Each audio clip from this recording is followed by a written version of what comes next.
음부에 갇혀 계시지 않습니다. 아멘. 예수님은 부활하셨습니다. 그리고 지금 살아계십니다. 어디 살아계십니까? 내 안에 살아계십니다. 그렇게 인사하겠습니다. 예수님은 부활하셨습니다. 예수님은 당신 안에 살아계십니다. 아멘. 로마 4장 25절 말씀 한번 읽어보겠습니다.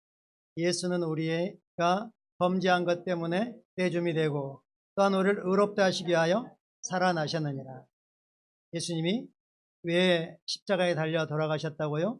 우리의 범죄한 것 때문에. 주님이 죄값을 지불하셨고 죄의 문제를 단번에 영원히 해결하셨습니다. 죄를 위한 또 다른 희생은 필요하지 않습니다. 예수님으로 충분하고 넘칩니다. 그리고 예수님이 왜 살아나셨다고요? 우리를 의롭다 하시기 위하여.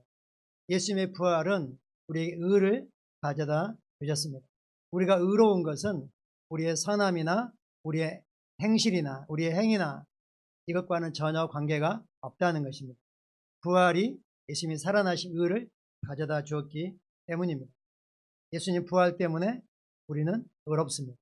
할렐루야.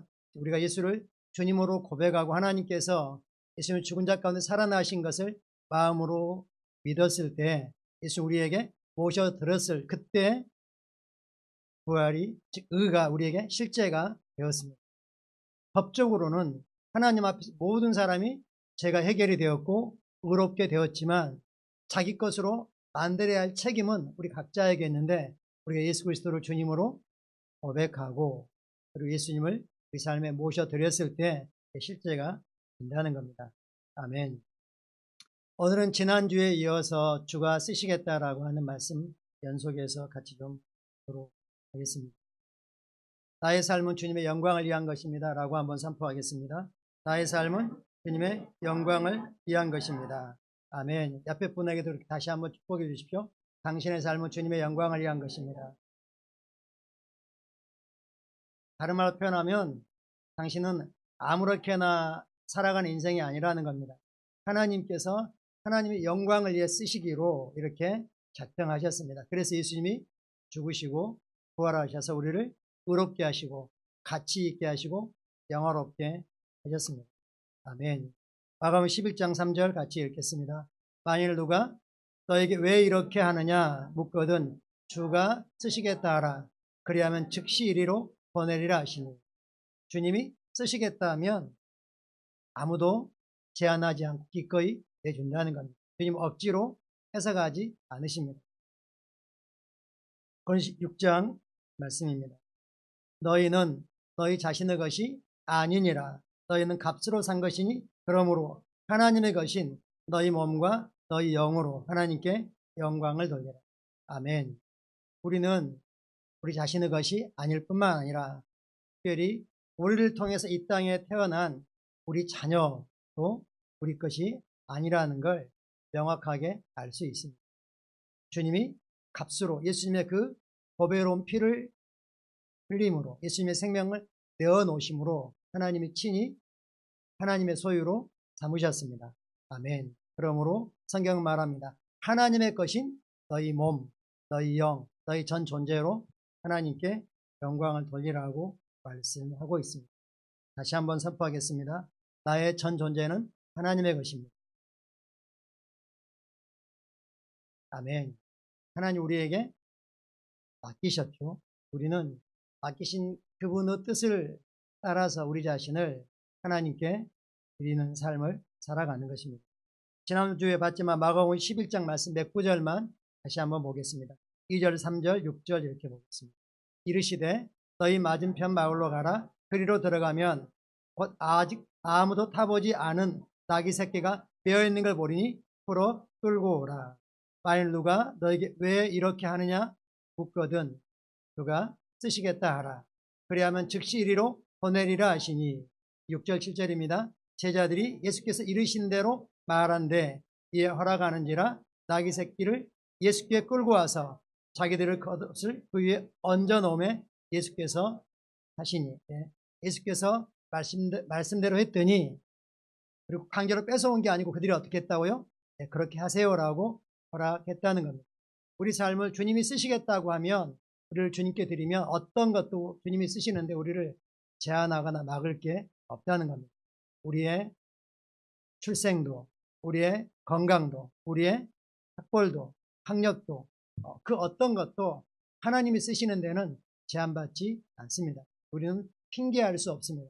나는 공부를 많이 안 해서 안 됩니다. 나는 몸이 약해서 안 됩니다. 뭐 등등 어떤 이유를 댈 수 없습니다. 하나님이 쓰시겠다고 작정하셨습니다.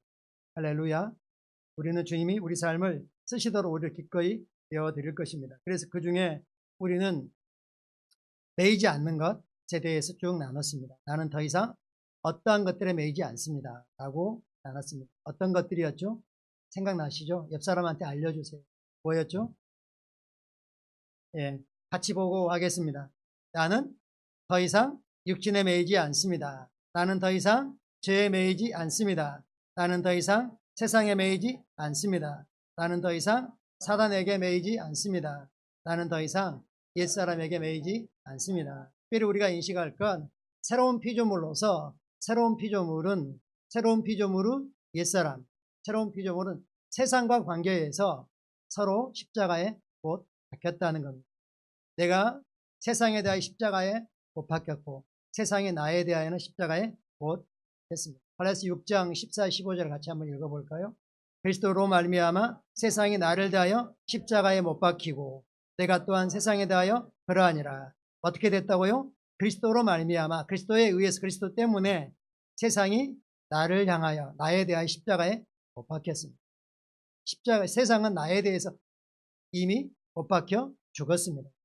세상에 있는 그 어떤 것도 나에게 매력적인 것은 없습니다. 나의 관심을 끄는 것은 없습니다. 세상이 주는 그 어떤 것도 나하고는 상관이 없는 겁니다. 십자가에 못 박혔습니다. 또한 나도 또한 세상에 대해서 어떠하다고요? 십자가에 못 박혔습니다. 세상은 나에게서 취할 것이, 가져갈 것이 아무것도 없다는 겁니다. 계속 읽겠습니다. 그리스도 예수 안에서는 할례나 무할례가 아무 효력이 없으되 오직 새로운 피조물 뿐이니라. 아멘. 그리스도 예수 안에서는 할례는 누가 했죠? 유대인들. 종교적인 좋은 전통을 가지고 있는 분들이죠.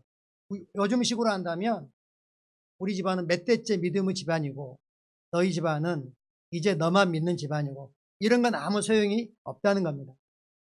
우리 아버지 어머니가 잘 믿기 때문에 나도 잘 믿으면 좋지만 그럴 환경과 이건 제공되지만 꼭 그런 건 아닌 거죠. 중요한 건 뭐라고요? 오직 새로운 피조물 뿐입니다. 그가 분명히 하나님의 생명으로 거듭났느냐, 하나님의 자녀가 되었느냐, 그리고 새로운 피조물로서 기능하느냐 하는 겁니다. 이게 중요하다고 말씀하고 있습니다. 고린도서 5장 17절 같이 보겠습니다. 그러므로 누구든지 그리스도 안에 있으면 새로운 피조물이라 옛 것들은 지나갔으니 보라 모든 것이 새롭게 되었도다. 옛사람 사단에게 묶여있던 모든 것들은 지나가고 더 이상 존재하지 않습니다. 우리는 모든 것이 새롭게 된 새로운 피조물입니다. 그러면서 말합니다. 어디에 집중하라고요? 보라. 영어로는 behold 하고 있죠. 계속 거기에 시선을 고정하고 있어라. 어디에요? 너의 모든 것은 다 새롭게 되었다. 너는 모든 것이 새롭게 된 새로운 피조물이다. 새로운 피조물 거기에 집중하고 있어라 라고 말씀하고 있습니다. 오늘은 우리가 이제 어디에 매여야 되는지, 새로운 피조물로서 어디에 매여야 되는지 거기에 대해서 말씀을 같이 나누도록 하겠습니다. 나는 어떤 것들에 매여 있어야 될까요? 즉 매여 있지 않는 나귀는 어디에 쓸 수 있죠? 쓸 수 없습니다. 매여 있다는 말은 길들여져 있다, 훈련되어 있다는 거죠. 우리는 진리 안으로 자유합니다. 말씀 안으로 자유합니다. 성령님 안으로 자유합니다. 자유한다는 게 아무렇게나 그냥 외양간에서 나온 송아리처럼 껑충껑충 아무렇게나 뛰어다닌다는 게 아닙니다. 매여 있어야 됩니다. 어디에 매여 있어야 될까요?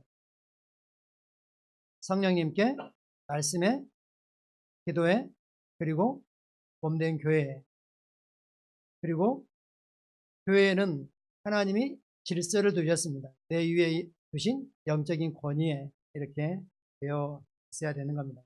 첫 번째, 나는 성령님께 매여 있음을 의식합니다. 나는 성령님께 매여 있습니다. 라고 한번 선포하겠습니다. 나는 성령님께 매여 있습니다. 아멘. 사도행전 20장 22절에 보니까 바울이 사람들이 예언을 하면서 당신이 예루살렘에 올라가면 이렇게 결박을 해가지고 이방인들에게 넘기고 고난을 당할 것이다 라고 말하는데 바울은 그걸 그렇게 받아들이지 않았습니다. 내 앞에 어떤 핍박과 박해가 기다리고 있다 할지라도 성령님이 나를 이끌어가고 있다. 나는 성령님께 매여 있다. 나는 성령님께 붙잡혀 있다 라고 말하면서 이렇게 말하고 있습니다. 같이 읽어보겠습니다. 보라, 이제 나는 성령에 매여 예루살렘으로 가는데 거기서 무슨 일을 당할는지 알지 못하노라. 어떤 일을 당한다 할지라도 나는 성령님께 붙잡혀서 성령님께 이끌려가고 있다라고 말씀하고 있습니다. 그 길이 가장 평안한 길이고 안전한 길입니다. 자연적인 모습으로 볼 때는 그것이 힘든 모습일 수도 있지만 그렇습니다. 사도 바울은 로마서 1장에서 그렇게 말합니다. 나는 어찌하든지 너희에게로 나갈 좋은 길 얻기를 원한다라고 말하고 있습니다. 나는 너에게 나갈 좋은 길 얻기를 원한다. 근데 바울이 유대인들 입장에서 볼 때는 유대교를 무시하고 자기들이 볼 때는 이단인 예수 그리스도를 전했기 때문에 이 바울을 죽이기 전에는 음식도 먹지 않고 심지어 물도 마시지 않겠다고 헌신한 결단한 40명이 바울을 죽이려고 하여튼 숨어서 기다리고 있었습니다. 예루살렘에 올라가서 그는 결박이 되었죠. 군인들이 그를 보호했습니다. 무죄하다는 걸 알았기 때문에 풀어줘야 되는데 풀려나지를 못합니다. 풀려났으면 어떻게 됐을까요? 40명이 어떤 방법을 다 동원해 군대가 보호하고 있는데도 군인들이 예루살렘에서 총독부가 당시에는 가이사라에 있었습니다. 가이사라로 이렇게 내려가려면 한 70km를 가야 되는데 가는 길에 매복에 있다가 바울을 습격하려고 합니다. 로마 군대를 습격하려고 하는 거죠. 그런 마음을 가지고 있는 사람들 앞에 바울이 자유롭게 돌아다녔던 누가 그를 보여줬겠습니까? 성령은 항상 우리에게 최고와 최선의 길로 인도하십니다. 그러나 감각의 영역을 볼 때는 예수 몸이 갇힌 몸이 되는 거죠. 바울을 데리고 가기 위해서 어마어마한 군대가 동원돼서 그를 보호하고 있는 걸 사도행전은 이야기하고 있습니다. 그러나 군대에 갇히기 전에는 그는 누구에게 갇혀 있었다고요? 성령님께 매여 있었습니다. 어디에 매여 있는 붙잡혀 있는 모습, 이걸 잘 표현하는 게 뭐죠? 술 취한 것입니다. 술 취한 사람은 자기 의지대로 되질 않죠. 자기 몸이 자신을 통제하지 못합니다. 그래서 이것과 비유해서 성령님께 매여 있는 걸 성령 충만을 받으라고 말씀하고 있습니다. 에베소 5장 18절 말씀은 전후 문맥을 보면 술을 마시는 것과 연관된 내용이 아닙니다. 성령 충만이 어떠한 것과 똑같은지를 설명하기 위해서 이 구절을 넣은 것입니다. 말씀 같이 읽겠습니다. 술 취하지 말라. 이는 방탕한 것이니 오직 성령으로 충만함을 받아라. 술 취한 사람의 특징은 뭐죠? 술에 지배를 받고 있는 겁니다. 술에 완전히 지배받고 있는 거죠. 몸이 자기 몸이 아닌 거죠. 반드시 걷는다고 하는데 길이 갑자기 구부러지죠. 그래서 S자로 갈지자로 걷고 그러는 걸 볼 수 있죠. 말하는 것도 자기 의지대로 통제가 되지 않습니다. 그와 같이 성령에 사로잡힌 사람의 특징 중에 하나는 술 취한 것처럼 어떠하다고요? 성령님께 취해 있다는 겁니다. 성령 충만함을 받으라는 말을 원래면은 지속적으로 성령 충만 상태를 계속해서 유지해 나가라라고 말씀하고 있습니다. 성령님은 영이십니다. 우리가 영으로 기능할 때 성령 충만한 삶을 계속해서 유지해 갈 수 있는 겁니다. 아멘. 그래서 우리는 하나님께 쓰임 받도록 어때야 된다고요? 성령님께 매인 성령 충만 받은 삶을 계속해서 발전시켜 나가야 됩니다. 아멘. 성령 충만은 철저하게 말씀 충만입니다. 에베소 5장 말씀이나 본래 3장 말씀은 거의 내용이 비슷한데 에베소 5장의 성령 충만은 자기 스스로에게 성령 충만하는 것을 말씀하고 있습니다. 우리말 성경은 피착 안에 이렇게 번역했는데 영어 성경은 to yourself, 너 자신에게 시와 찬송과 이런 영적인 노래를 하라고 말씀하고 있고요. 벌 3장에서는 모든 지혜로 하나님의 말씀이 너희 안에 충만에 거하게 하라 하면서 피착 안에, 거기서는 영어성 one another 이렇게 표현하고 있습니다. 우리는 말씀으로 서로를 권면하면서 성령 충만을 유지해 가게 할 수 있습니다. 이 모습을 사도행전에서 바울을 보면서 실라와 디모데가 바울의 모습에서 말씀에 사로잡혀 있는 그 모습을 이렇게 표현하고 있습니다. 사도행 18장 5절 말씀을 읽어보겠습니다. 실라와 디모데가 마케도냐로부터 내려오매 바울이 하나님의 말씀에 붙잡혀 유대인들에게 예수는 그리스도라고 밝히 증언하니. 바울이 어떠했다고요? 하나님의 말씀에 붙잡혀 있었다. 하나님의 말씀은 성령님의 검입니다. 마치 사무엘하에 보면 다윗의 용사 중에 엘르아셀이라고 하는 그런 용사가 있었습니다. 그가 블레셋과 맞서서 싸우는데, 그가 혼자 싸우는데 손이 칼에 붙어버렸다. 칼과 손이 완전히 하나가 되어버렸다라고 말씀하고 있습니다. 그리고 이스라엘 백성들은 따라가면서 그냥 뒤에서 이상만 주셨다라고 말하고 있다. 우리는 말씀으로 영적인 싸움을 싸우는 것입니다. 그러려면 어떻게 해야 된다고요? 말씀이 손에 붙어버리는, 칼이 손에 붙어버리는, 칼과 손이 구별되지 않는, 말씀과 내가 구별되지 않는, 그렇게 표현하면 말씀이 그렇다고 하면 우리는 거기에 대해서 어떤 의심도 없이 믿어지는, 그래서 말씀대로 생각하고 말씀대로 말하고 말씀대로 행동하고 말씀대로 결정하고 선택하고 살아가는 그런 자리까지 나갈 수 있습니다. 말씀에 사로잡혔다. 이것은 사도행전 20장은 말씀에 우리가 넘겨졌다, 맡겨졌다라고 말씀하고 있습니다. 사도행전 20장 32절 같이 보겠습니다. 지금 내가 여러분을 주와 및 은혜의 말씀에 부탁하노니 그 말씀이 여러분을 능히 든든히 세우사 거룩하게 하심을 입은 모든 자 가운데 기업이 있게 하시리라. 아멘.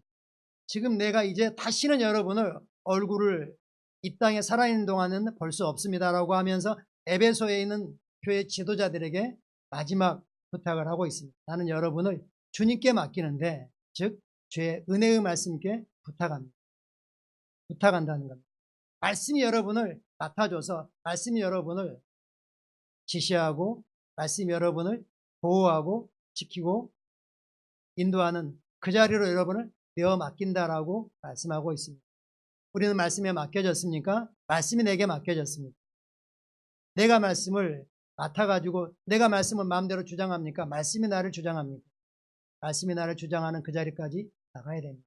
이것이 말씀께 맡겨진 것입니다.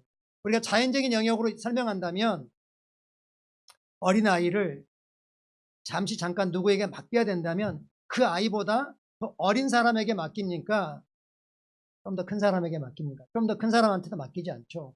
신뢰할 수 있는, 그를 책임져 줄 수 있는 사람에게 맡기는 거죠.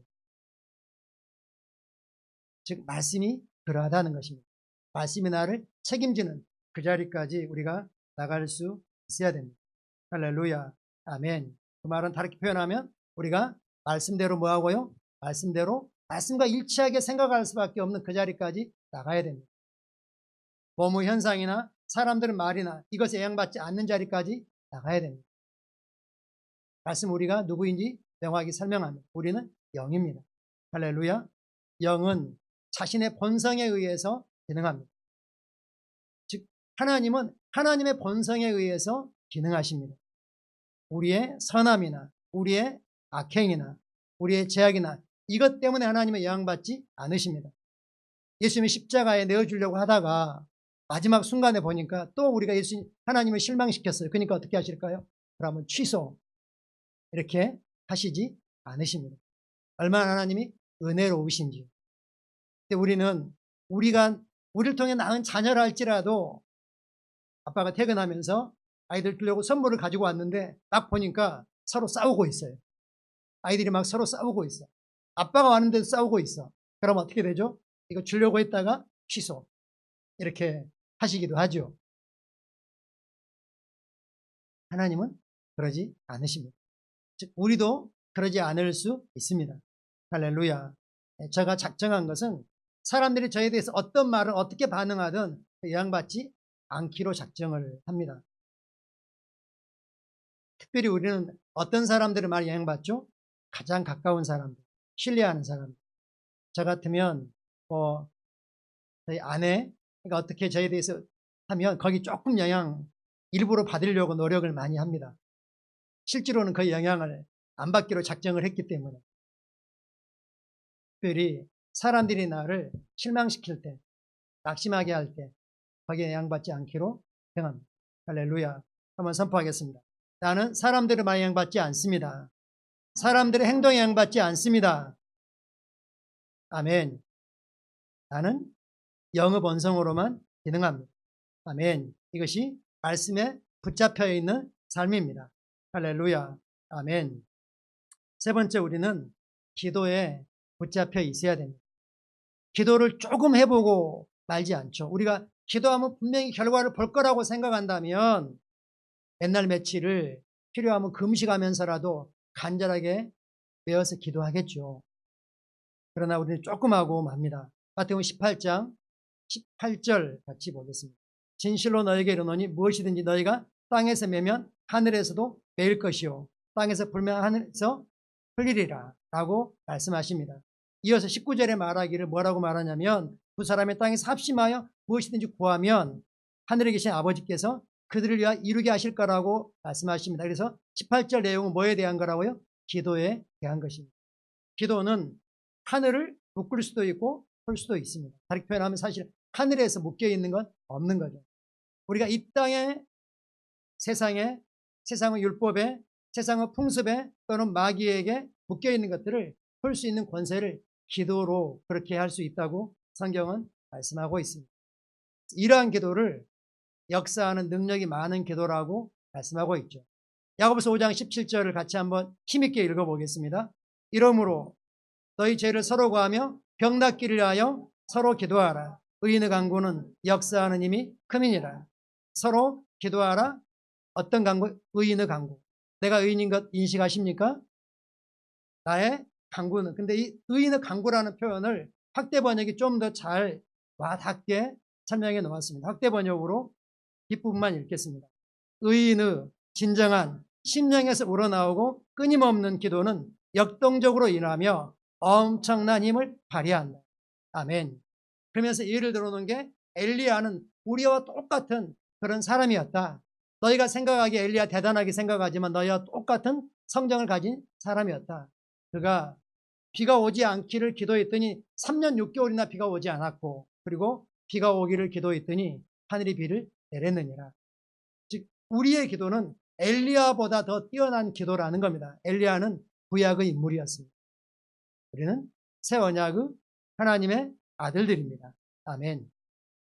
의인들, 거듭난 예수를 주님으로 고백한 의인들의 진정한 심령에서부터 깊은 곳에 심령 깊은 우러나오는 거기서 밀려나오는 끊임없는 지속적인 기도는 포기하지 않는 기도는 결과를 볼 때까지 심령에 이제 하나님 응답하셨어 라고 하는 확증이 들 때까지 포기하지 않는 기도는 역동적으로 일하며 엄청난 힘을 발휘한다 라고 말씀하고 있습니다. 우리가 사랑하는 이들 중에 아직 예수 주님으로 만나지 못한 사람들이 있다면 그들이 이 땅에 살아있는 동안만 예수님을 주님으로 만날 수 있는 기회가 주어지는 것입니다. 우리에게 내일이 보장되어 있지 않습니다. 사실 그런 일이 일어나서는 안 되지만 최근에 어느 지역에서 의도적으로 불을 지르고 불을 피해서 피난 나온 사람들을 기다리고 있다가 그렇게 해치는 그런 일도 일어날 수 있는 거고 어떤 분들은 버스를 기다리고 있는데 버스 정류장 기다리고 있는데 갑자기 통제 안 된 차에 치여서 생명을 잃는 분도 있는 거고 우리 사랑하는 이들이 언제 임종을 맞이해야 할지 우리는 아무도 모릅니다. 아직 나의 친족들, 형제간들, 친구들 또는 이웃들 알고 있는 사람들 중에 예수를 주님으로 만나지 못한 사람이 있다면 그들을 위해 기도해 줄 수 있는 유일한 사람이 바로 나밖에 없을 수도 있는 겁니다. 그들 주변에 예수 믿는 사람이 없기 때문에, 하나님의 생명을 가지고 있는 사람이 없기 때문에 그들을 위해서 아무도 기도해 주지 않을 수 있는 거죠. 함께 일하는 사람들, 직장 동료들, 늘 만나는 사람들, 우리가 정말 그들을 아가페 사랑의 근거에서 복음을 전한다면 당장 복음을 받아들이지 않는다 할지라도 복음을 전해준 우리에 대해서 고맙게 여기고 언제든지 마음을 열 준비가 될 것입니다. 할렐루야. 그래서 예수님도 복음서에서 그렇게 말씀하셨잖아요. 한 불쌍한 과부가 있는데, 불의한 재판관인데 그가 자기 사정을 날마다 와서 사정하면서 포기하지 않기 때문에 그의 강청함을 인하여 들어줄 것이다 라고 말하면서 인자가 올 때 내가 믿음을 볼 수 있겠느냐, 즉 믿음으로 기도해야 된다는 걸 말씀하고 있는 거죠. 누가복음 18장 1절 같이 보겠습니다. 예수께서 그들에게 항상 기도하고 낙심하지 말아야 할 것을 비유로 말씀하셨다. 항상 지속적으로 기도하면서 뭐 하지 말라? 포기하지 말라. 기도는 반드시 응답되게 되어 있다. 하나님께서 심정에 확증을 주실 때까지 포기하지 말라. 그리고 우리가 붙잡혀 있어야 될 건 뭡니까? 바로 복음입니다. 우리가 살아가는 이유가 뭐 때문입니까? 복음 때문입니다. 우리가 자녀를 낳는 이유도 뭐 때문입니까? 복음입니다. 영혼 구원입니다. 우리가 직장 생활하는 이유도 뭐 때문입니까? 영혼 구원입니다. 아멘. 마태복음 16장 19절 같이 읽어보겠습니다. 내가 천국 열쇠를 내게 주리니. 뭘 주신다고요? 내가 천국 열쇠를 주리니. 베드로가 주는 그리스도시요 살아계신 하나님의 아들입니다라고 제자들을 대표해서 고백을 하니까 주님이 이어서 말씀하십니다. 내가 천국 열쇠를 너에게 주겠다. 내가 천국 열쇠를 너에게 주겠다. 즉 하나님의 왕국이 우리에게 달려 있습니다. 내가 땅에서 무엇이든지 묶으면 매면 하늘에서도 매일 것이요 땅에서 풀면 하늘에서도 풀리리라. 아멘. 복음이 우리에게 맡겨져 있습니다. 천국 열쇠가 우리에게 맡겨져 있습니다. 그래서 사도 바울은 성도들에게 여러분 나를 위해서 기도해 주십시오. 나의 건강을 위해서 기도해 주십시오. 내가 잠잘 곳을 이런 기도 부탁을 하지 않았습니다. 어떤 기도 부탁을 했을까요? 성령 충만과 연관된 말씀을 나누고 난 이후에 바울이 에베소 6장에서 이렇게 기도 부탁을 합니다. 16절, 19절, 20절 같이 보겠습니다. 또 나를 위하여 구할 것은 내게 말씀을 주사 나로 입을 열어 복음의 비밀을 담대히 알리게 하옵소서 할 것이니. 한 번 더요. 또 나를 위하여 구할 것은 내게 말씀을 주사 나로 입을 열어 복음의 비밀을 담대히 알리게 하옵소서 할 것이니. 아멘. 복음을 담대히 말할 수 있도록 나를 위해서 기도해 달라. 내가 복음을 담대히 알리는 이 일은 내가 이 일을 하여 쇠사슬에 매었다. 지금 어디에 갇혀 있다는 겁니까? 감옥에 갇혀 있다는 겁니다. 그는 감옥에서 풀려나도록 기도해 달라고 요청하지 않았습니다. 내가 지금 억울하게 갇혀 있으니까 이 억울함이 해소되게 해달라고 하지 않았습니다. 그의 열정은, 그의 관심은 어디에 있었습니까? 복음에 있었습니다. 잃어버린 영혼들을 하나님께로 이겨오는 데 있었습니다. 하나님의 왕국을 확장하는 데 있었습니다. 할렐루야. 그래서 나는 쇠사슬에 매인 사신이 되었다. 복음의 대사가 되었다. 나로 이 일에 당연히 할 말을 담대히 하게 하려는 것이다. 아멘. 다른 말로 표현하면 영혼을 구원하는데 뭐하라? 담대하라는 겁니다. 주저하지 말라는 겁니다. 다른 말로 표현하면 지금은 그런 분들이 거의 없지만 이전에 버스 타거나 그러면 잠깐 버스 쓰는 순간에 물건 파는 분이 와가지고 담대하게 말합니다. 그러면서 딱 가지고 뽑아서 이게 당신이 당첨됐다고, 당신이 당첨됐다고 하면서 이게 30만 원짜리인데 이번 특별 기간에 당신에만 주겠다고 이렇게 확신 있게 말합니다. 확신 있게. 나중에 보면 시계가 작동을 안 합니다. 저희 하나 아들이 아빠 선물하겠다고 선물을 했어요. 대학교 학교에 가면서 갔다 오는 길에. 근데 와서 보니까 작동을 안 해요. 이제 더 이상 안 가요. 그분들이 어떻게 선전하죠? 들통나면 안 되니까 조심스럽게 합니까? 확신 있게 합니까? 가짜 물건도 확신 있게 하는데 영혼을 구원하는 복음을 왜 우리가 조심스러워 해야 됩니까? 확신이 있어야죠. 담대해야죠. 그래야지 그들의 믿음이 사람의 죄에 있지 않고 하나님의 능력에 있는 믿음을 갖게 되는 것입니다. 할렐루야. 복음에 담대하기를 축복합니다. 자신을 축복하겠습니다. 나는 복음에 담대합니다. 아멘. 사도행 20장 24절 같이 읽겠습니다. 내가 달려갈 길과 주 예수께 받은 사명 곧 하나님의 은혜의 복음을 증언하는 일을 마치려 하면은 나의 생명조차 조금도 귀한 것으로 여기지 아니하노라. 아멘. 주님이 말씀입니다. 나와 복음을 위하여 자신의 생명을 버린 자는 오히려 얻는 것이고 복음 때문에 복음을 부끄러워한 자는 오히려 생명을 잃는다고 말씀하셨습니다. 나는 복음을 증거하는 일을 마무리할 때까지 생명을 바친다. 나의 모든 걸 거기에 바친다. 할렐루야. 아멘. 우리가 왜 일합니까? 일터에 나가서 사람들을 접촉할 수 있습니다. 왜 우리가 자녀를 낳습니까? 우리 자녀의 친구들을 통해서 자녀의 부모들을 접촉할 수 있습니다. 그게 복음을 전할 수 있는 기회가 되는 거죠. 그리고 또 그 너머로 우리 세계 너머에까지 복음을 전할 수 있는 겁니다. 할렐루야. 아멘. 이런 것들이 효과적으로 되려면 우리가 어디에 연결되어 있어야 됩니까? 몸된 교회에 연결되어 있어야 되는 겁니다. 할렐루야. 우리는 몸된 교회에 연결되어 있어야 됩니다. 연결되어 있다는 건 자기 마음대로 뛰어나갈 수 없다는 거죠. 서로가 서로를 세워주고 서로가 서로를 제안해주고 보호해주고 이럴 수 있는 것이죠. 에베소 2장 말씀입니다. 21절, 22절 같이 보겠습니다. 그 안에서 건물마다 서로 연결하여 주 안에서 성전이 되어가고 너희도 성령 안에서 하나님의 거실 처소가 되게 하여 그리스도 안에서 함께 지어져 가느니라. 우리가 빠지면 그 건물은 뭐가 빠진 건물이 되는 겁니다. 불완전한 건물이 되는 겁니다. 우리 하나하나로는 완전하지 않지만 우리가 서로 연결되고 연합하고 하나됨으로 하나님의 성전, 그리스도의 몸이 되어 가는 것입니다. 할렐루야. 아멘. 그래서 교회에 연합되어 있어야 됩니다. 교회에 소속되어 있어야 됩니다. 각계 전투로는 아무런 영향을 발휘할 수 없는 것입니다. 에베소 4장 15절 하반부부터 16절까지 같이 보겠습니다.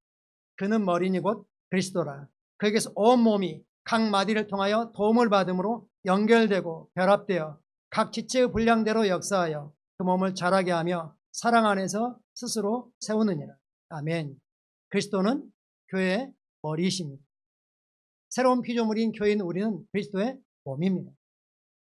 몸이 똑같은 일을 하지는 않죠. 각각 다른 일을 하지만 하나의 목적을 이루는 거죠. 몸이 불편하다 그러면 그 불편함을 해소하기 위해서 각 지체가 할 수 있는 모든 역할을 다 하는 거죠. 그런데 다르게 하는 거죠. 우리는 그리스도의 몸의 각 지체로서 다른 역할을 가지고 있습니다. 하지만 그것은 공통적인 목적은 하나님의 왕국을 완성하는 것입니다. 하나님의 왕국을 확장하는 것입니다. 하나님의 꿈을, 하나님의 목적을 이루는 데 우리가 들여져 있는 것입니다. 할렐루야. 예를 들면 교회가 함께 모여서 우리가 어느 날은 밖으로 나가서 영혼 구하는 일을 합시다. 그런다면 어린아이를 데리고 있는 엄마들에게 아이를 데리고 갈 수 있지만 그때는 아이가 너무 어리기 때문에 데리고 갈 수 없다면 나이 드신 할머니 성도님들이 오셔서 아이를 돌봐주는 이것도 영혼 구원에 함께 동참하는 것입니다. 할렐루야. 똑같이 일선에 나가서 뛰는 사람도 있지만 후방에서 기도로 지원하고 지지하고 아이들을 돌봐주고 이런 역할을 맡아서 나누어서 할 수 있다는 겁니다. 사단의 가장 큰 전략이 뭡니까? 첫째는 말씀의 계시가 일어나지 않게 하는 것입니다. 그래서 씨 뿌린 자 비유에서 씨가 길가에 뿌려졌더니 공중에 새가 와서 바로 먹어버렸다 그랬습니다. 말씀이 심령에 뿌려졌지만 말씀이 깨닫기 전에 사단이 뺏어가 버리는 거예요. 사단은 우리에게 두려움을 주죠. 염려, 불안, 걱정, 두려움을 줘서 즉 사단이 주는 것은 두려움입니다. 그 두려움 때문에 많은 사람들이 이기심으로 기능하게 되는 거죠. 그리고 사단에 대해서 사단은 성경은 거짓의 아비라 그랬습니다. 사단에게서 어떠한 참된 것도 찾을 수 없습니다. 이것이 효과적으로 기능할 수 있는 데가 바로 어디입니까? 교회로부터 분리시키는 것입니다. 몸된 교회로부터 분리될 때 말씀에 대한 계시의 증가도 제한되는 것이고, 그리고 여전히 어떤 일이 생기면 불안한 가운데, 두려움 가운데 떨게 되는 것이고, 사단이 속이는데 얼마든지 속임당할 수 있는 겁니다. 그래서 우리는 몸된 교회에 스스로 속박되고 제한되고 그럴 수 있어야 됩니다. 할렐루야. 그러려면 우리가 그럴 만한 그런 좋은 교회를 만나야겠죠. 할렐루야. 우리 교회가 그런 교회로 계속 발전하고 있다고 확신합니다. 아멘. 교회는 또한 뭐가 있어야 돼? 하나님 나라는 시비, 옳고 그름을 따지는 것보다는 뭘 더 높이십니까? 권위를 더 높이십니다. 그렇게 표현하면 영적인 아비에게 우리가 매여 있어야 됩니다. 빌립보서 2장 22절은 이렇게 말씀하고 있습니다. 빌립보서 2장 22절 같이 보겠습니다. 디모데의 연단을 너희가 안 하니 자식이 아버지에게 함과 같이 나와 함께 복음을 위하여 수고하였느니라. 아멘. 자식이 아버지에게 함과 같이 했다 그랬습니다. 자식과 아비의 관계는 어떤 관계입니까? 첫째는 신뢰할 수 있는 신뢰의 관계예요. 단순한 신뢰가 아니라 신뢰의 과정을 거쳐왔다는 겁니다. 어떤 영적인 아비에게 영적인 권위, 목사다 어떤 타이틀이 있다고 해서 무조건 거기에 매인다는 게 아니라 뭐가 증명이 됐어야 된다고요? 신뢰할 수 있음이 입증이 되어 있어야 된다는 겁니다. 신뢰하죠. 그리고 뭐합니까? 존중합니다. 우리는 우리 스스로 영적인 지도자 위치에 있는 분들에게 우리가 권위를 존중해 드려야 되는 겁니다. 그럴 수 있는 증거가 입증이 돼야 되는 거죠. 그리고 우리는 순종합니다. 자식이 아비에게 함과 같이 디모데는 바울에게 순종하여 함께 복음을 공동 목적을 위해서 수고하였습니다. 개인의 욕구를 위해서, 개인의 꿈을 이루기 위해서가 아니라 뭘 위해서입니까? 복음을 위해서입니다. 복음으로 연합합니다. 할렐루야. 아멘. 히브리 13장 7절에서는 영적인 사람들은 본을 보고 따르라고 말씀하고 있는데 왜 본을 보고 따라야 되는지 17절이 이렇게 말씀합니다. 17절 읽어볼까요? 너희를 인도하는 자들에게 순종하고 복종하라. 그들은 너희 영혼을 위하여 경성하기를 자신이 청산할 자인 것 같이 하느니라. 그들로 하여금 즐거움으로 이것을 하게 하고 근심으로 하게 하지 말라. 그렇지 않으면 너에게 유익이 없느니라. 아멘. 다른 말로 표현하면 부모님이 자식 눈치를 봐야 됩니까? 자식이 부모님 말을 잘 들어야 됩니까? 즉 부모가 자녀들에게 뭔가를 충고하고 가르치고 하는데 눈치를 봐야 돼. 이 말하면 애기가 상처받을 텐데. 그렇게 하시나요? 아니죠. 싫어할지라도 다르게 권면하게 되는 거죠. 우리 셀리더나 교회 하나님께 세우신 지도자들이 우리를 위해서 눈치 보는 그렇게 돼서는 안 됩니다. 언제든지 저에게 말씀을 주실 수 있습니다. 언제든지 저를 권면하실 수 있습니다. 언제든지 저에게 제적하실 수 있습니다. 저를 책망하실 수 있습니다. 이런 자리까지 우리는 나갈 수 있어야 됩니다. 할렐루야. 아멘. 그래서 내가 받아들일 수 있을 만큼밖에 받아들여지지 않는 거죠. 우리 조이에게, 엄마 품에 있는 조이에게 우리가 아무리 좋은 충고를 주고 한다 할지라도 그 아이가 얼마나 받아들일 수 있습니까? 그가 받아들일 수 있는 건 조이야 정말 너 사랑해, 예뻐, 축복해, 이 정도 말만 받아들일 수 있죠. 제가 조이를 부른다고 조이가 예라고 대답을 할 수 있는 나이가 아니지 않습니까? 우리 성도들에게 하나님께서 세우신 영적인 권위들이 있습니다. 다른 말로 영적인 아비들입니다. 아비의 권위를 존중하고 권위에 순종하기를 축복합니다. 아멘. 그럴 때 하나님께서 우리를 마음껏 자유롭게 하나님의 뜻대로 제한받지 않고 사용하실 수 있는 겁니다. 할렐루야. 6가지 같이 한번 다시 요약해 보겠습니다. 가로 안에 넣어서 하겠습니다. 이제 나는 성령님에 매여 있습니다. 이제 나는 말씀에 매여 있습니다. 이제 나는 기도에 매여 있습니다. 이제 나는 복음 사명에 매여 있습니다. 나는 교회에 매여 있습니다. 나는 영적인 아비, 영적인 권위에 매여 있습니다. 아멘. 마가복음 11장 3절 읽고 같이 고백하도록 하겠습니다. 만일 누가 너에게 왜 이렇게 하느냐 묻거든 주가 쓰시겠다 하라. 그리하면 즉시 이리로 보내리라 하시니. 아멘. 같이 선포하겠습니다. 나의 삶은 주님의 영광을 위한 것입니다.